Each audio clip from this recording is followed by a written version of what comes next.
Esto es Sonido Cultura, el sonido de la cultura nacional. ¿Ella está un poco despeinada? No. ¿Él parece un poco desvelado? Uh-huh. Llegan para hacer Un poco sucio con Julia Rosenberg y Javier Trimboli. Nunca más a gusto en el basurero de la historia.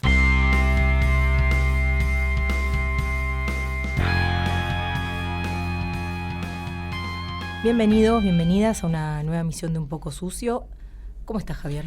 ¿Cómo estás vos, Julia? ¿Bien? Un poco afónica. Bueno. Entre Graciela Borges y el Coco Basile, ¿no? En ese abanico. ¿Pero fueron los cigarrillos? No, si yo no fumo. Ah, no, por el coco, decía que hacía mucho más. Y el whisky, capaz. Bueno, tenemos entre manos un libro casi que recién salido del horno, Ajá. ¿no? Muy reciente. Esta temporada Un poco sucio tiene libros recientes.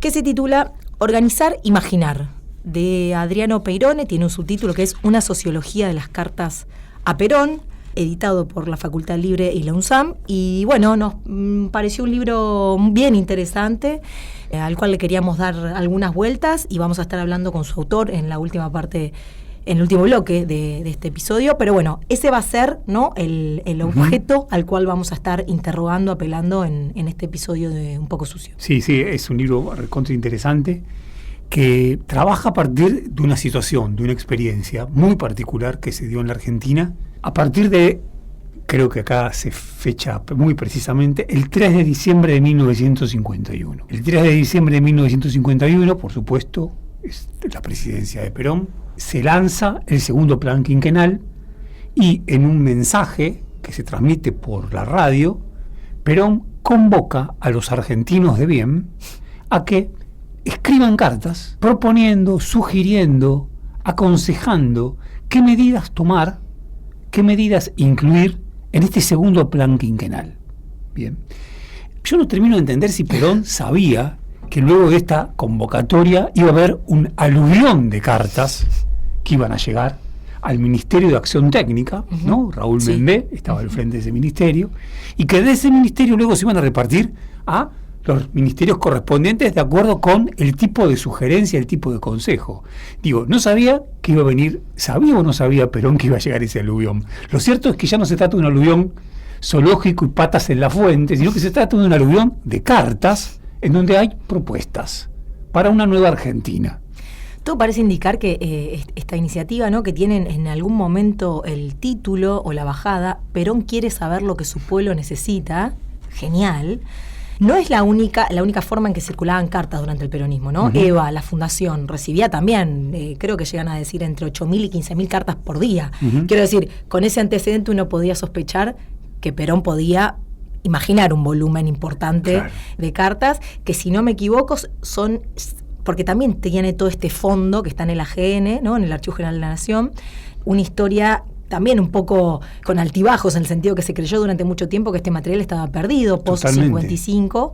Por eso es difícil saber qué número de cartas efectivamente se escribieron, llegaron al Estado a partir de esto, pero más o menos entre 80 y 100.000 algunos cálculos, ¿no? Es decir, un número enorme, porque además las cartas muchas veces eran escritas por organizaciones, con lo cual no eran 100.000 ciudadanos, sino mucho más volumen, ¿no?, de personas escribiendo, pensando, generando una conversación, ¿no?, con el Estado. ¡Wow! Un material increíble. Sí, es de una rareza, y creo que esta rareza que vos acabas de subrayar y esta situación de un material increíble, en parte se potencia por el hecho de que por mucho tiempo estuvieron ocultas, se supuso que habían desaparecido, que no estaban más. Al mismo tiempo, las que hay son algunas, las que sobrevivieron. Pensemos en los 18 años en los que el peronismo estuvo proscripto. Bueno, eso fue hachado, vaciado, bien. Uno podría, ser interesantísimo hacer una historia de cómo sobrevivieron esas cartas finalmente en el AGN, ¿no?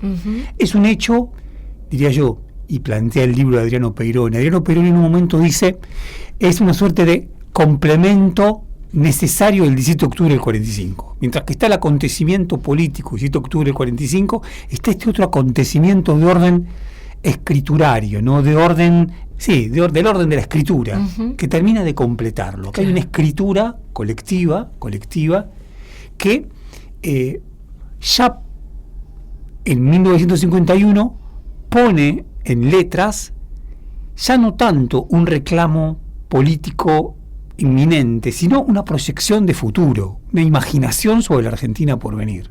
Bueno, interesantísimo. Sí, y también como pensaba, ¿no? Adriano lo trabaja de diferentes maneras, pero digo, yendo y viniendo del libro, ¿no? Todo lo que dice esta iniciativa respecto del Estado Nacional y cómo el peronismo pensó ese Estado Nacional, ¿no?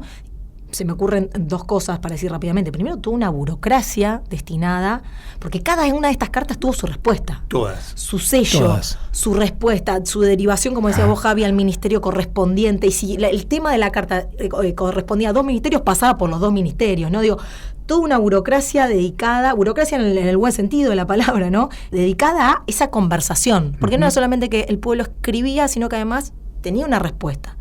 Por más delirante que sea la idea, ¿no? Totalmente. O inaplicable. Y eso me parece que es bien interesante. Y después, por otro lado, esto, ¿no? En la frase que leí antes, Perón quiere saber lo que su pueblo necesita. Un Estado que apela a las bases, a la sociedad, al pueblo, a ser parte de ese Estado, ¿no? No solamente es una escucha, no solamente es una conversación, en esto de que también tiene una respuesta, sino que además hay un saber. Se cree que hay un saber en ese pueblo, ¿no? Que puede ser transmitido. Totalmente. Me parece que hay algo ahí bien interesante para pensar, insisto, ¿no? Desde el Estado. Totalmente. Me parece que esto que vos acabas de decir es algo que a Adriano Peirone le va a interesar discutir conceptualmente, teóricamente, ¿no? Porque en este intento logrado de hacer una sociología de estas cartas, lo que hace Adriano Peirone es tomar las cartas para discutir teóricamente, por ejemplo, ¿qué cosa? Aquellos que entienden que el peronismo tan solo fue populismo como sinónimo de demagogia. Claro. Populismo como sinónimo de demagogia, por lo tanto, no hay más sino que una digitación desde el Estado, y ese acto de escuchar al pueblo en verdad no es más que escucharse a sí mismo. Claro. Es un Estado que en todo caso lo que necesita es montar una suerte de pantomima de escucha respecto de un pueblo. Acá lo que Adriano Peirone va a plantear es que ese concepto de populismo no estaría funcionando. Claro. Acá hay otra cosa. Acá hay una suerte de, yo diría, invitación o diría confirmación de que hay clases populares que ya están ligadas al Estado y que por lo tanto hay canales de comunicación entre esas clases populares y el Estado que ya están habilitados. Claro. Algo que vos decías que es fundamental. A mí, por ejemplo, hay una, ahora vamos a leer alguna carta, quizás la que vos tenés ahí, Juli, ya me comentaste, buenísimo. Una que me encanta: acomodadores del cine Paramount. Los acomodadores del cine Paramount le escriben a Perón diciéndole que les preocupa una cuestión.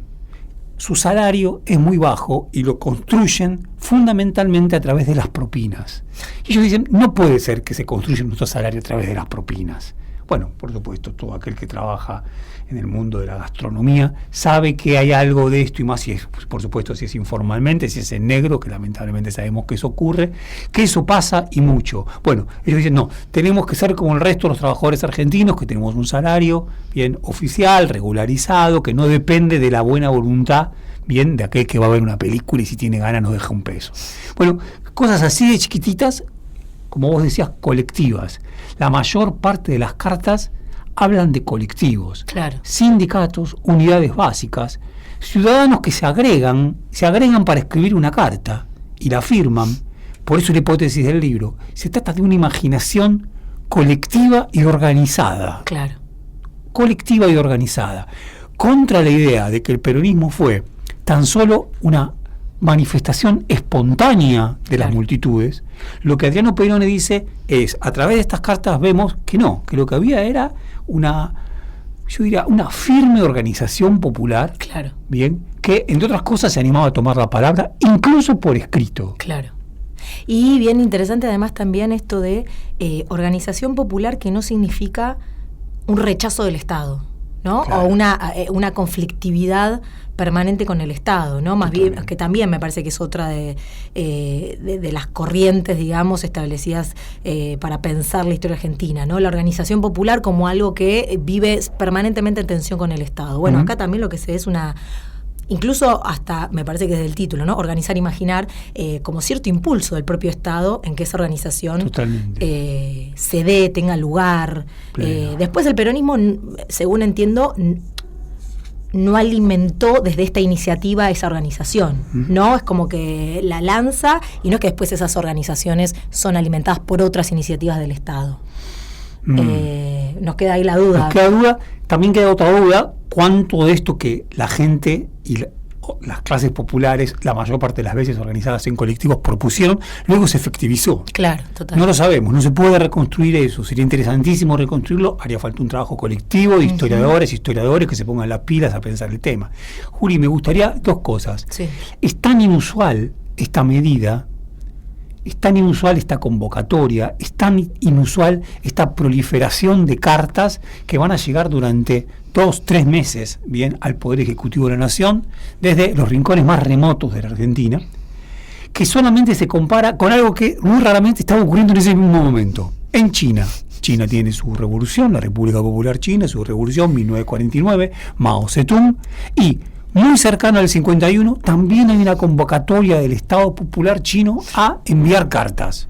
Raro, como si armáramos un parentesco Mao-Perón, bueno, medio de Bombita Rodríguez, aunque en los 70 daba vueltas en este imaginario de manera muy importante. Beatriz Arbo creo que creyó en algún momento en ese tipo de unión. Bien, bueno, lo cierto es que eso estaba en el aire. Claro.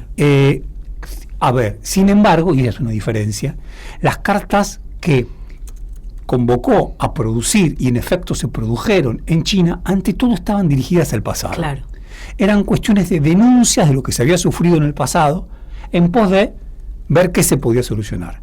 Y el otro antecedente, mientras que, en las cartas que se escriben a Perón, muchas veces también a Eva, bien, son cartas que más bien proyectan, son medidas hacia adelante, casi que no se menciona el pasado. Claro. El pasado sí, es un territorio de injusticias, se lo dice muy en términos generales, pero ante todo es una cuestión de una proyección. Total. ¿Qué hay que hacer? Bueno, entre otras, expropiar, gran palabra, tal cantidad de cosas, hablaremos de eso. Ahora, la otra comparación, que por lo menos Adriano Peirón encontró, y a mí no encontré otra, bien, es la de los cuadernos de quejas de la Revolución Francesa. Claro. Justo antes de que estalle la Revolución Francesa, las reuniones de los Estados Generales, justamente lo que hace el tercer Estado es convocar, bien, a que se eleven y se escriban cartas, bien, en donde quede en claro cuáles son las quejas que tiene la población francesa, bien, en 1789. Fue otro de esos episodios de escritura popular bien interesante. Claro. Bien. ¿Sabes que esto que estabas diciendo de el peronismo en esta escritura apelaba más bien a una noción de futuro, ¿no? A una inventiva sobre ese futuro? Me acordé a otro episodio de Un poco sucio hace tiempo, cuando trabajamos con el libro de Clara Krieger, Cine y Propaganda, donde ella decía en estos cines documental, en estas piezas, que recuerdo que trabajamos con Recuerdo de una obrera y alguno que otro más, veo una utopía justicialista. ¿Te acordás? Que ella usaba esa... Y que, bueno, encontrarse con esa palabra es extraño, porque supuestamente el peronismo es siempre un movimiento político del puro presente, ¿no? De los 4 días locos que vamos a vivir. Bueno, acá, ¿no? En lo de Clara Krieger, en lo de Peirone, también está esta idea del peronismo, también pensando, visualizando, no un dogma de futuro, pero sí que hay, ¿no? Horizonte. Hay un mundo que se empieza a soñar. Claro. Es un mundo que se empieza a soñar. La palabra utopía aparece en el libro, sobre todo en las primeras páginas, muy, muy, muy fuertemente. Y sí, hay algo del ligado a la imaginación, ¿no? Claro. Una imaginación que, tal como está planteado en estas cartas, ante todo tiene que ver con el orden del trabajo, el orden de la producción, ¿no? El orden de la producción, del trabajo, del desarrollo, muy propio del siglo XX. Me hace acordar cuando, justamente por el libro de Clara Krieger, traíamos a colación el texto de Susan Buck-Morss, que se llama Mundo soñado y catástrofe, donde ella, más que diferenciar socialismo, comunismo, estado de bienestar, dice, durante el siglo XX se soñó un mundo, bien, y hubo una suerte de permiso a soñar un mundo que parecía posible. Bueno, por acá, ¿no? Buenísimo. Leemos, hay una que también es muy, muy linda, cuando trabajadores de Luz y Fuerza proponen expropiar todas las usinas eléctricas del país, ¿no? Esas son otra de las cartas. Perdí lo que iba a leer, perdón, che. La tenía marcadita y se me fue. Bueno, yo voy con la mía. Dale. Yo voy con la mía, porque me parece que acá hay una de las claves, ¿no? Uno de los capítulos de este libro, Organizar, Imaginar, una sociología de las cartas a Perón, de Adriano Peirone, está dedicado al tema de la expropiación. Porque una de las palabras más fuertes que se reitera en el conjunto de estas cartas, tal como las estudió Adriano Peirone, es la palabra expropiación. que claro, es extrañísimo, es interesantísimo. Incluso Adriano Peirone le dice, ¿cuáles fueron las prácticas del mismo peronismo desde el 45 al 51 para que la palabra expropiación, Claro. que procede de la tradición revolucionaria, sin duda, la palabra expropiación sea una palabra tan fuerte? Claro. Una de las palabras fundamentales que organizan. Claro. ¿Cuál habrá sido esa? ¿Qué fue lo que habilitó el peronismo para qué? En esa conversación con el Estado, Claro. que además interesantísimo lo que vos señalabas, una conversación con el Estado al que no se lo visualiza como el enemigo al que hay que destruir, sino donde hay una sociedad, un Estado que se ha desviado de sus cursos más habituales y por lo tanto se puede hacer pacto con ese Estado y se entrama con ese Estado, quise decir, de repente la palabra expropiación. Entonces, acá voy con una que es distinta, porque es en términos individuales. Ajá. Es algo raro, no colectivo. Dice, soy agricultor desde hace 25 años, de una parcela de campo del señor José Ignacio O'Farrell, hoy en sucesión en el partido de Pergamino, cuartel 19, y siempre he trabajado dicho campo con cariño y sin descanso. Con los arrendamientos que he aportado, ese campo ya tendría que haber sido pago, y no una vez, sino varias, pues en épocas pasadas los arrendamientos eran sumamente elevados. Solicitamos a su excelencia que considere la situación del que suscribe, como así también de varios colonos que se encuentran en la misma situación, y tengamos la satisfacción de poder ser dueños de esa parcela que tanto queremos, siendo la misma expropiada y adjudicada a los colonos que actualmente la trabajamos. Será justicia. Esperando ver realizadas nuestras ilusiones, y lo digo porque estas cartas están llenas de errores de ortografía, digo doble. Por un lado, interesantísimo, y también una suerte de legado del Estado liberal. La gente, hay escuelas en Argentina, muchas, y por eso se puede escribir cartas y se escriben bien. Total. Pero también hay errores de ortografía, ilusiones con C. En esta época de grandes progresos, nos permitimos saludar a su excelencia general Juan Perón y a la señora Eva Perón con la consideración y el respeto que merecen. Yo dije que era individual, pero sí, es individual, después en todo caso podemos poner hasta el nombre propio, pero también habla en nombre de otros colonos. Claro.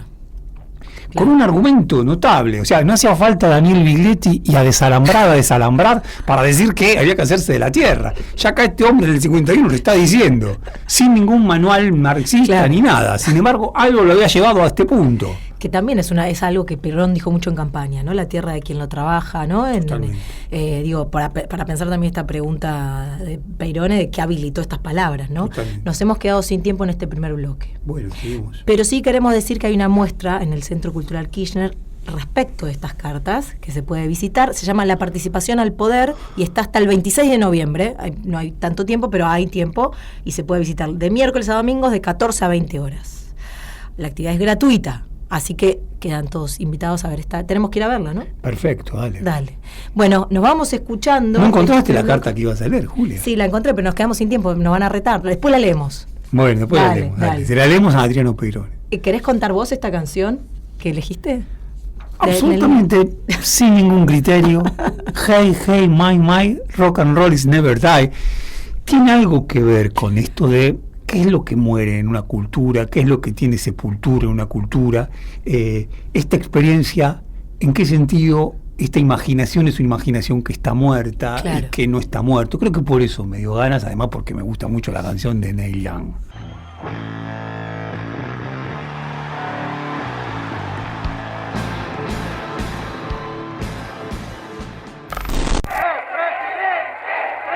La patria archivera. La patria archivera.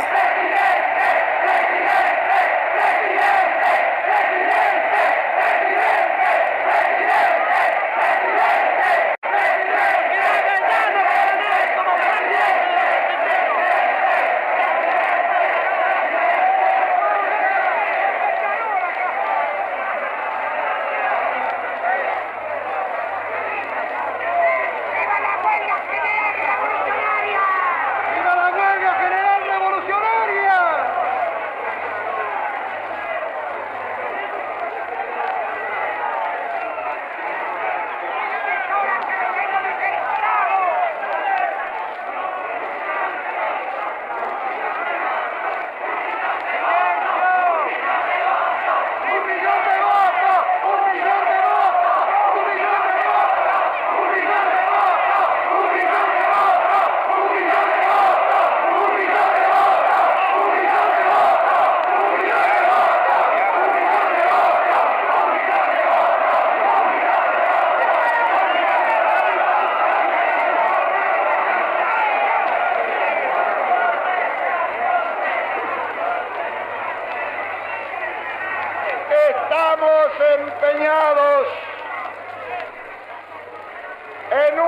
batalla que ya hemos logrado. De la que usted es el jefe, mi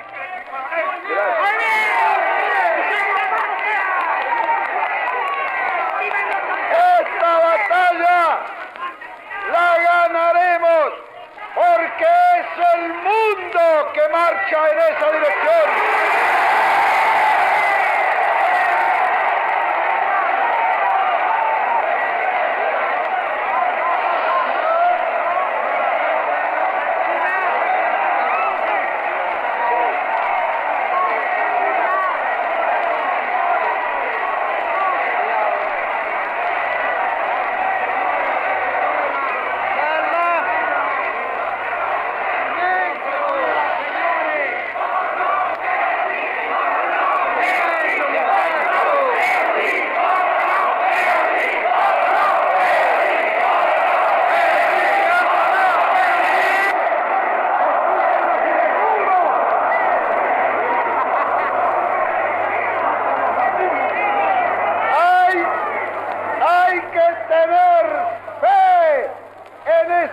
Y en ese futuro venceremos en un año o venceremos en 10, pero venceremos.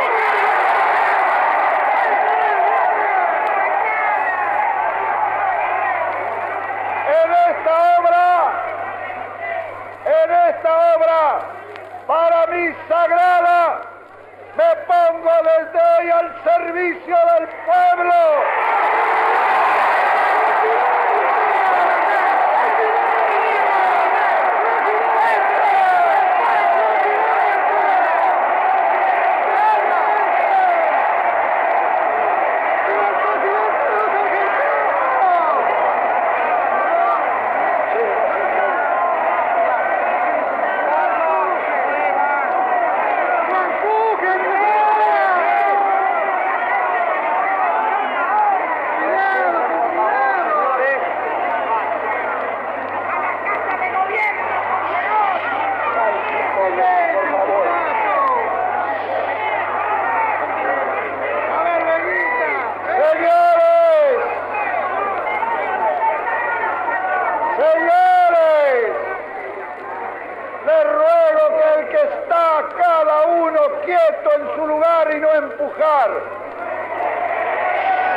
Estábamos escuchando en esta sección que es La Patria Archivera un discurso, aunque no solamente el discurso, de Juan Domingo Perón el 10 de octubre de 1945, que es el momento en donde presenta la renuncia, obligada renuncia que tiene que presentar a su cargo de secretario.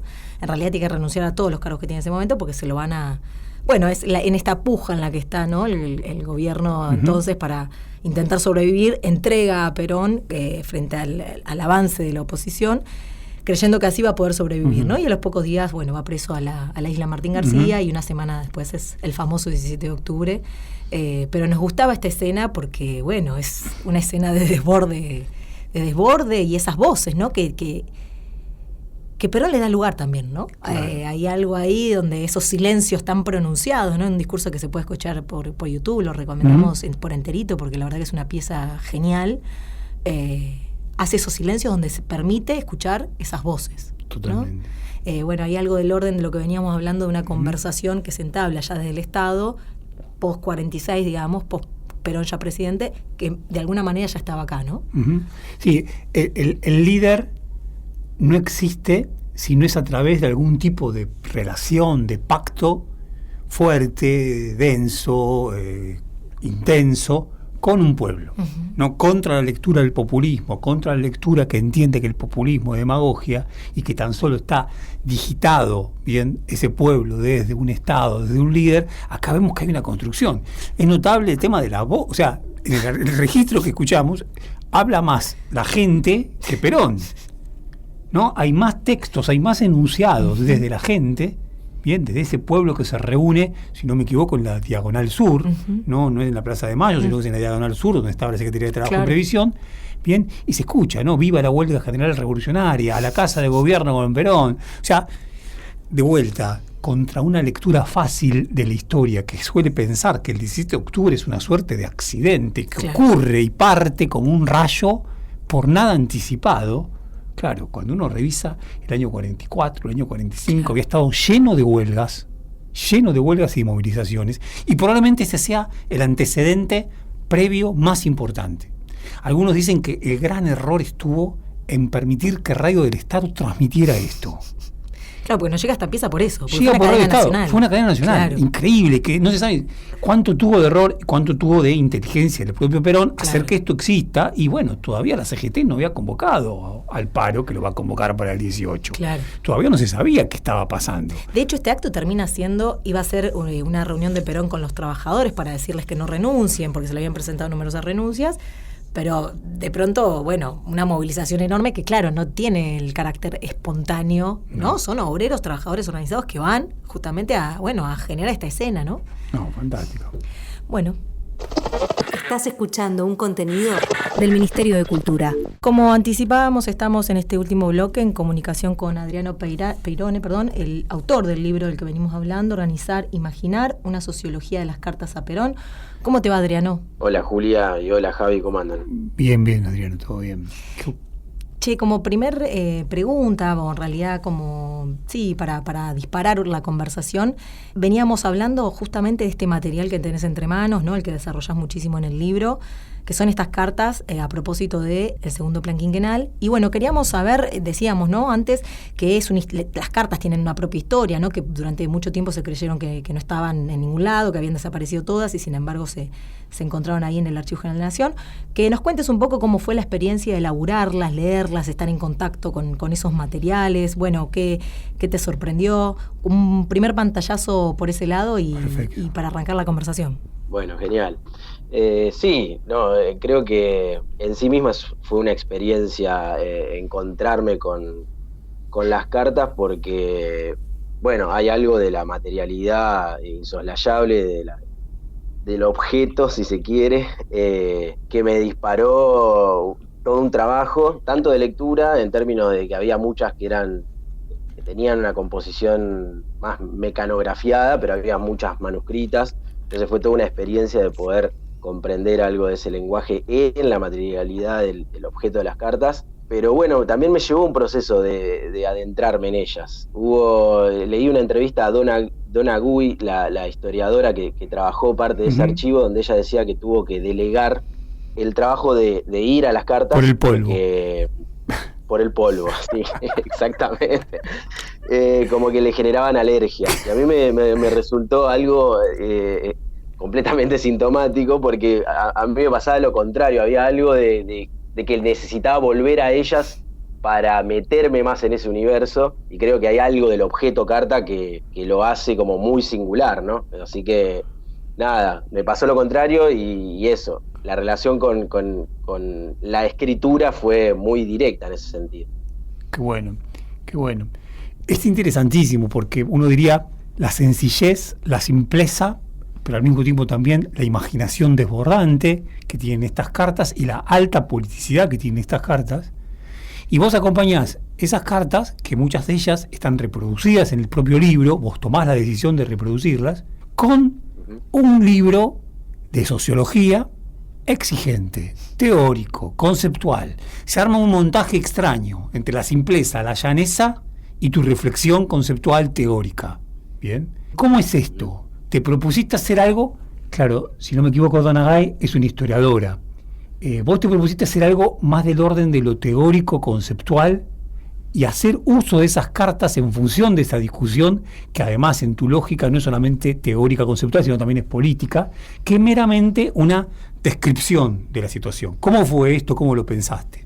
Bueno, buenísimo, muchas cosas, Javi. En la pregunta voy con 2 puntos así como para arrancar. Uno es sobre la superposición de textos, si se quiere, que tiene el libro, porque a mí me resultaba muy, muy innecesario explicar las cartas. Entonces por eso están puestas en el libro, citadas de manera textual, para que aquellos que les interesen y aborden el texto puedan ir derecho a ellas y sacar sus propias lecturas. Claro.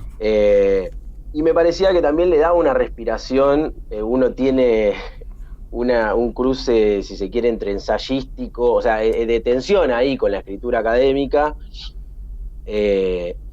pero a la misma vez creo que intervenir la propia escritura con otras escrituras me parecía que le daban un ida y vuelta a la propuesta del libro que me resultaba interesante en términos de voces, de cómo van y vuelven en el texto.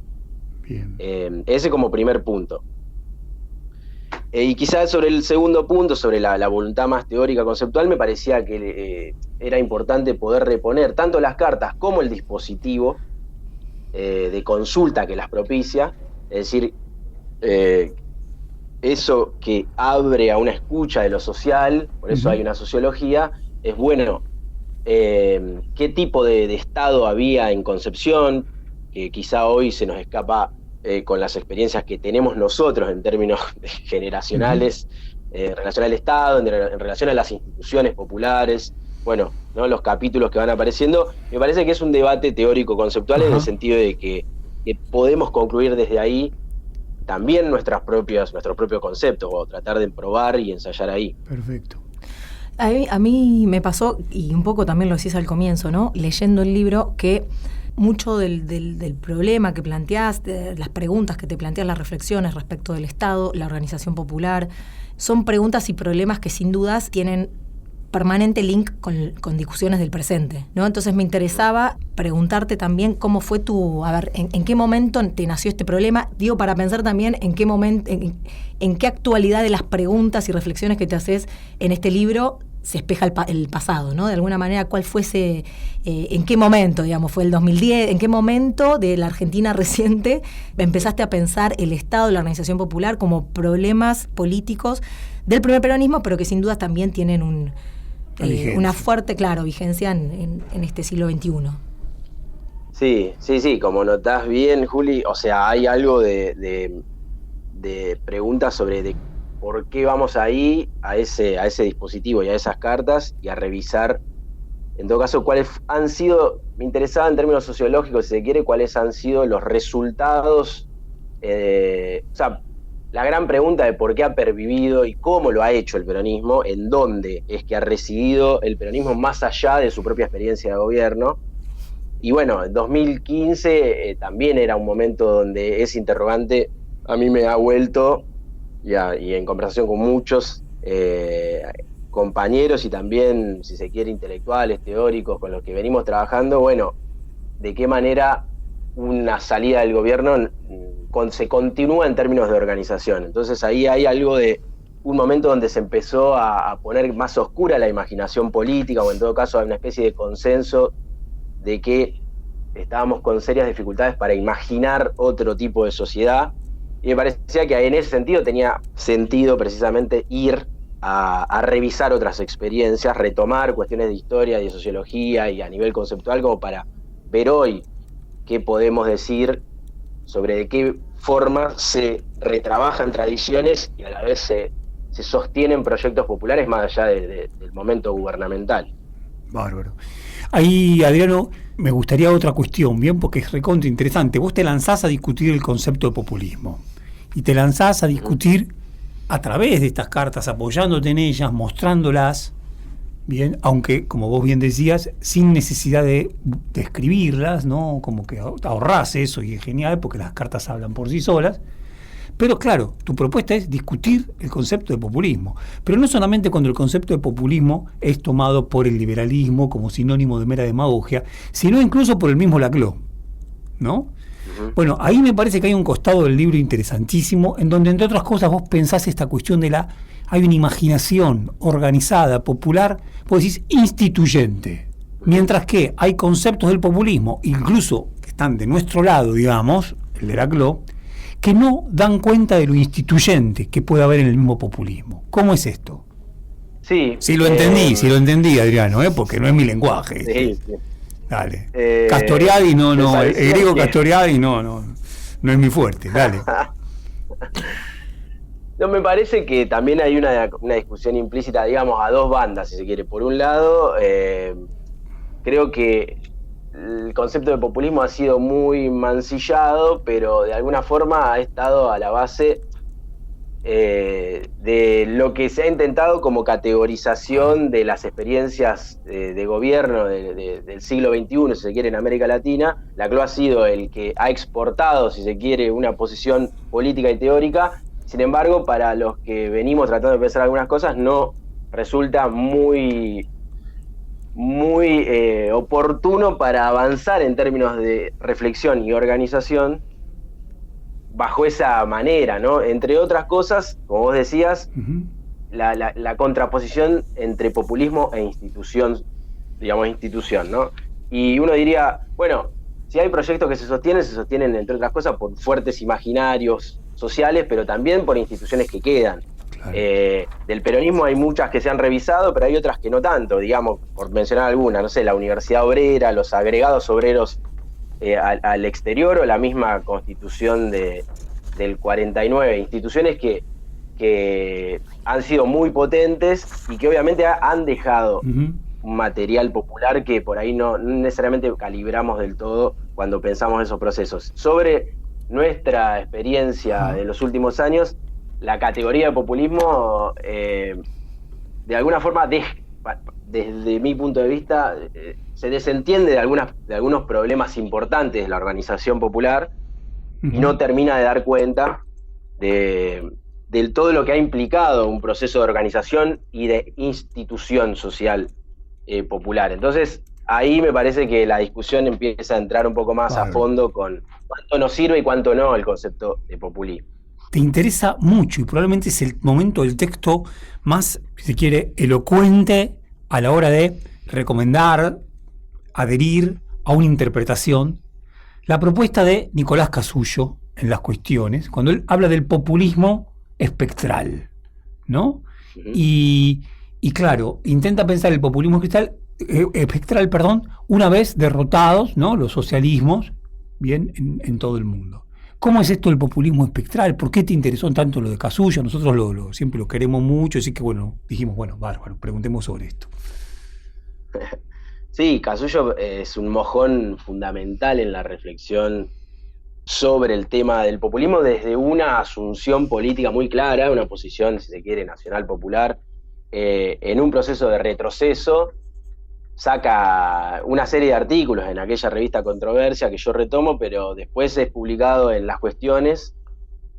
Y bueno, yo creo que ahí él deja muchísimo, si bien lo hace a través de una pluma ensayística, donde por ahí no hace una deriva sociológica, o sea, no va necesariamente a tratar de ver cuáles son, si se quieren, las piezas últimas donde se apoya lo que dice, si se quiere. Y esa ha sido en todo caso la crítica de la academia contra el ensayismo. Sin embargo, deja una serie de hipótesis muy potentes sobre ese populismo espectral o sobre esa conjunción nacional popular que ha establecido una forma de modernización propia, que ha establecido una serie de instituciones muy potente en términos populares, que ha sido masivo, o sea, una serie de reflexiones que me parece que no lo podemos encontrar en muchos autores, y Casullo es uno de ellos.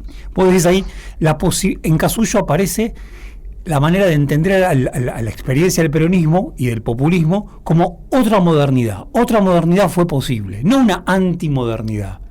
Y eso me parece que es recontra interesante, ¿no?, en términos de ese horizonte de imaginación que podía discernir entre una modernidad y otra modernidad. ¿No? Vos decías, en el último tiempo la imaginación y la organización también están bastante flacas, y entre otras cosas pareciera ser porque esa posibilidad de imaginar otra modernidad está hackeada, ¿no?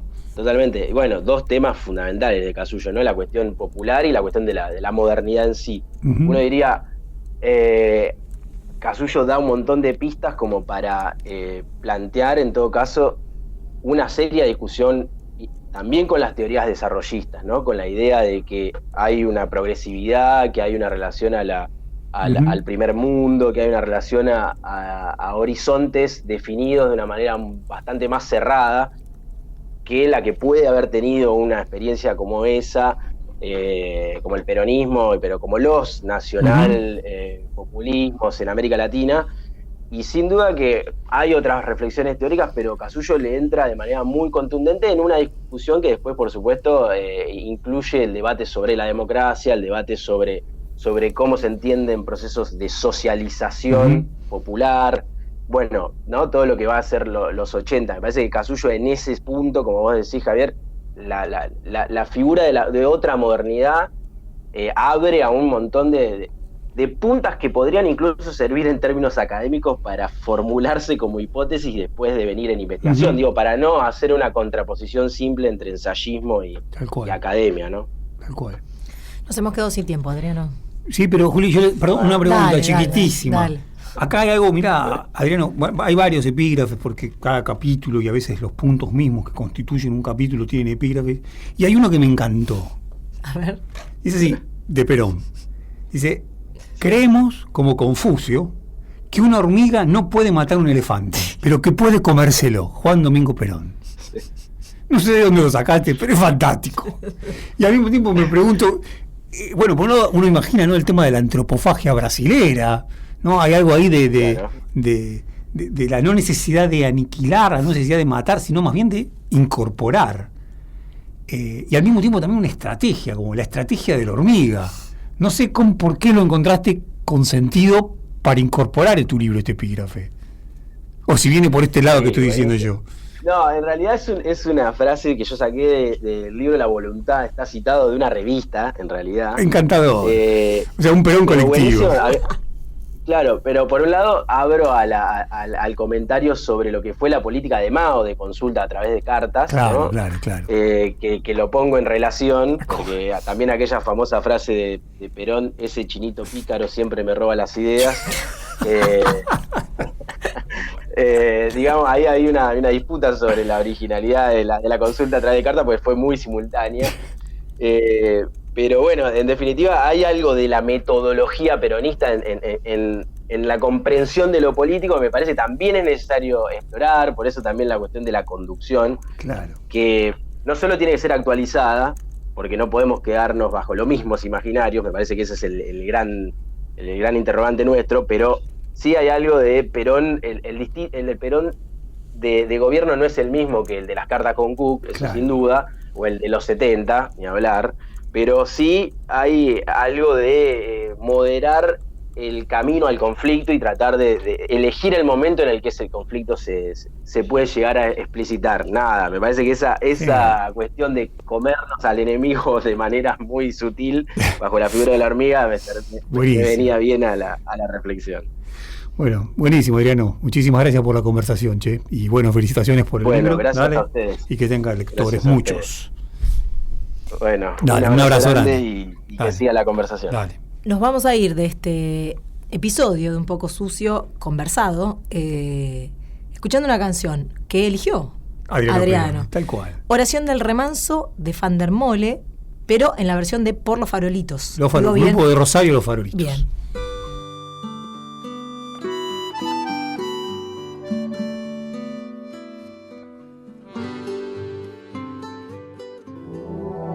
Fue una producción del Ministerio de Cultura.